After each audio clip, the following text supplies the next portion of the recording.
Washington, this is VOA News.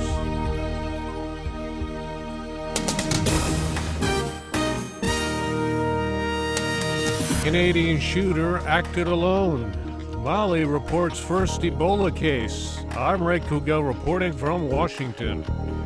Canadian authorities say the gunman who shot and killed a Canadian soldier at a war memorial before he himself was shot and killed in the Parliament building acted alone in Wednesday's shooting rampage. Canadian officials say 32-year-old Michael Zehaf-Bibeau was a Canadian-born citizen who may have also held Libyan citizenship. They say he recently applied for a Canadian passport and was hoping to travel to Syria. Canada's Prime Minister Stephen Harper says his country will be vigilant but not run scared in the face of two attacks this week in Ottawa and near Montreal. Prime Minister Harper addressed Parliament as it reopened Thursday, saying his country will not run scared. And as for the business of government, well, here we are in our seats, in our chamber, in the very heart of our democracy, and our work goes on. Prime Minister Harper pledged to boost the surveillance and detention powers of security forces. The lawmakers gave the Parliament Sergeant-at-Arms Kevin Vickers a prolonged standing ovation, honoring him for shooting the gunman to death.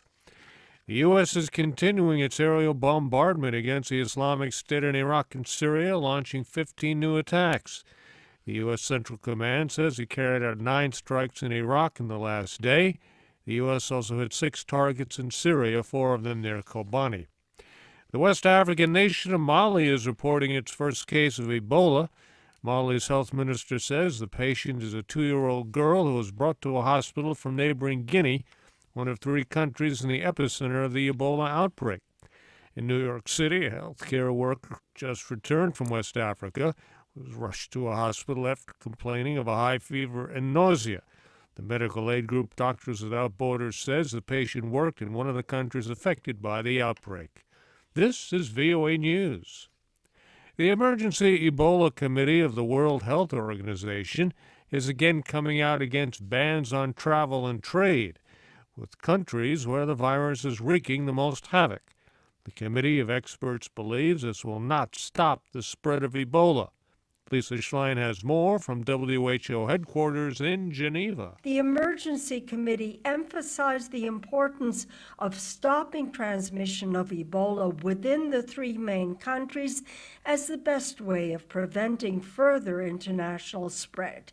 The committee rejected calls for a general ban on international travel or trade as being both ineffective and counterproductive.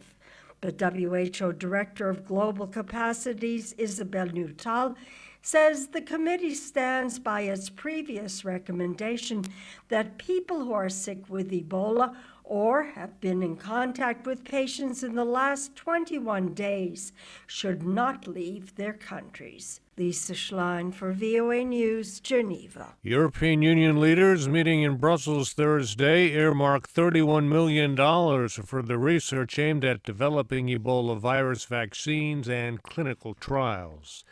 A bomb exploded at a bus station in northeastern Nigeria. It killed at least 5 people and wounded 12 others. There was no claim of responsibility for the blast, which hit late Wednesday in Azare, a town in Bauchi State. The Libyan Army spokesman is calling on young men in the capital, Tripoli, to rise up and help overthrow the Islamist militia coalition controlling the city. Edward Uranian has details. Libyans gathered in the capital, Tripoli's iconic central square, to mark the 3rd anniversary of the fall of longtime strongman Muammar Gaddafi. Celebrations took place Thursday despite the on-again, off-again fighting between Islamist militias and the country's official army.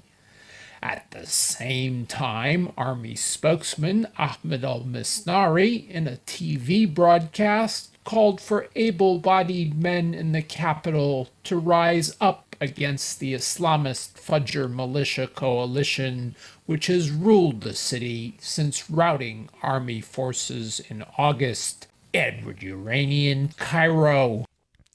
Ukraine's Prime Minister says Russia may try to disrupt elections Sunday in his homeland, and that he's ordered a full security mobilization to prevent what he calls possible terrorist attacks.